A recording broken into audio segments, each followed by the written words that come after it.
All right, I want to pull some cards and just see what the energy is with Putin. He's just gotten rid of 150 people. Who knows where they're at?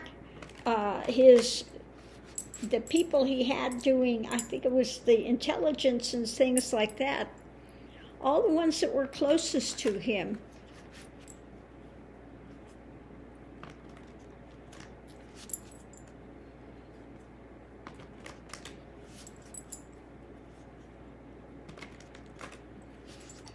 I think that a feeling that I'm getting with him is that they are, because he's a bit cray-cray now, that his feeling is he's being betrayed, that angry, betrayed, yeah, that's what I'm just getting with Putin. He's feeling angry, he's feeling betrayed. This should have been a slam dunk coming in here. And now he's, and he has that bit of paranoia as well. So what's going on behind the scenes now that he's gotten rid of those 150?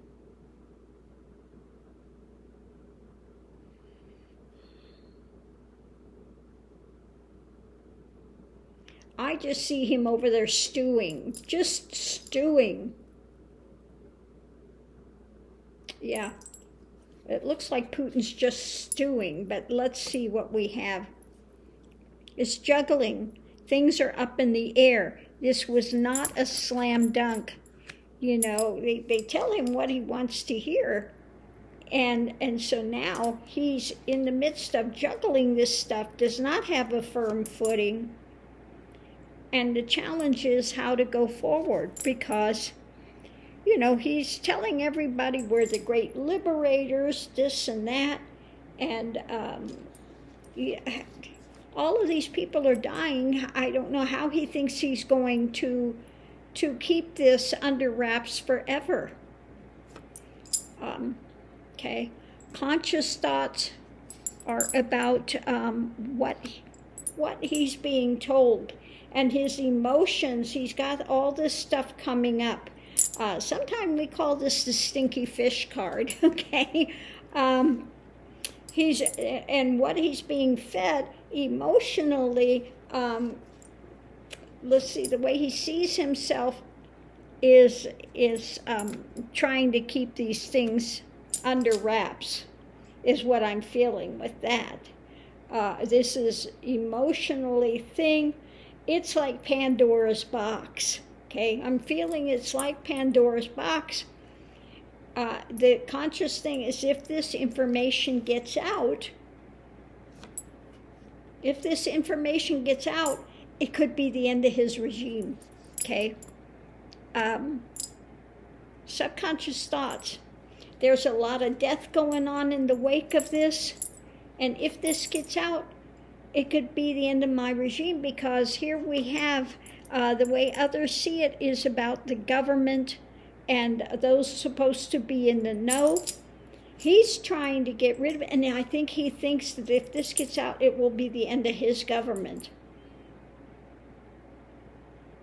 Okay, so he's trying to keep the lid on it.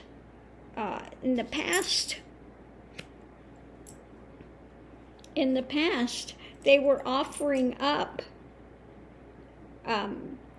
what actions to take, okay?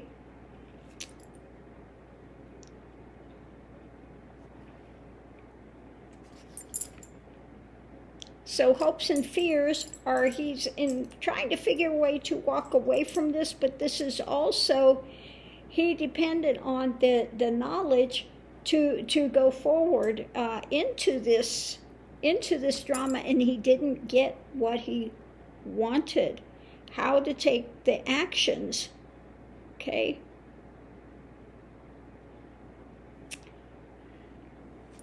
Short term, he's trying to garner some more strength. Okay.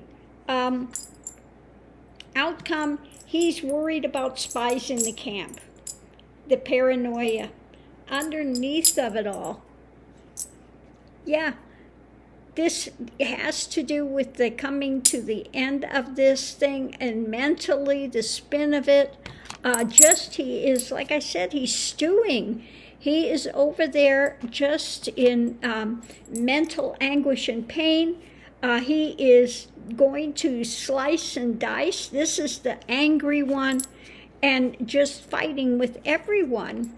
Of concern is this retreat, the unknown things, and his being tied up with this and the burden, because this stuff is coming up that he does not want to deal with. And I think he's worried about them taking action against him. And this is slow moving. So he is just, it's like I was feeling, it's what the cards are saying too, is that he is worried for his regime. Maybe they're plotting against him. When this comes out, it's going to be his end. There have been so many deaths on both sides, you know, and he said, oh, it's going to be, we're liberators, and we're so good to the people, and they're welcoming us, and, you know. And so it's like the other one that I got before, when the truth comes out and the Russian people see the truth of what's actually happening, and he can no longer keep the propaganda going, when their eyes are open, it's going to be the end of him, one way or another. And so he's, to this point, paranoid, and he wants to blame everybody else. And it's his own fault, because he has, you know, you better say what I want to hear, okay? So they tell him what he wants to hear, but of course it's a fallacy. And now, since it's a fallacy, he's so angry, and he's, you know, getting rid of these people. But yeah, I just feel with him angry, fearful, trying to figure out some way that he can claim a victory, and it's not, you know, and Zelensky is not buying into it, and he's got nothing to hold over the head of Zelensky. He's feeling like he's twisting in the wind. The wind is going, and he's just twisting. He's got no mooring. He's got no... And just, like I said, just angry, stewing.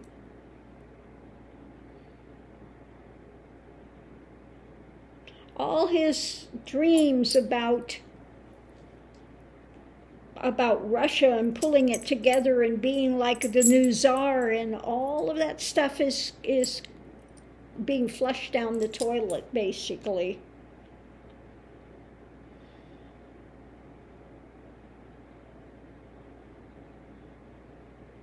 Yeah.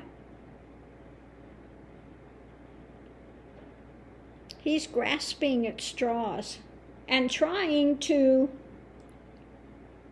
continue to be the bully, but he's like the straw man. I just feel like he's this big balloon of hot air, and he's, you know, he thinks that the people are surrounding him with the pins. You know. But he keeps trying, like, you know, like you have these little animals, when you get cornered, they try to puff themselves up and make themselves look bigger. It's like that. He's trying to, you know, if you do that, you know, threatening the U.S., if you do that, you know, and it's all...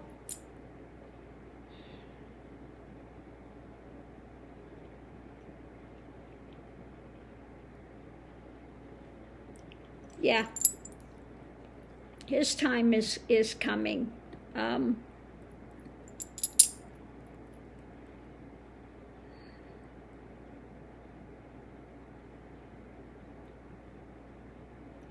And he's just, I'm just going to do as much death and destruction as I can.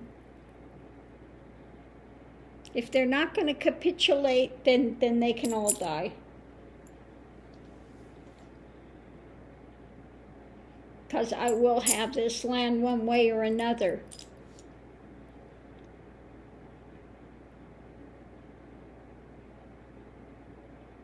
It's that feeling, I will be czar, I will be, and it's just no way. So it's like, 45. These are two birds of a feather, just talking out both sides of their mouth. The same thing, that narcissistic thing. In his fantasy and delusion and ruthlessness, he has signed his own death warrant. Now, I don't know if it's going to be physical death, but I mean, it's the end of his regime. He is going to be, he's going to be taken out one way or another.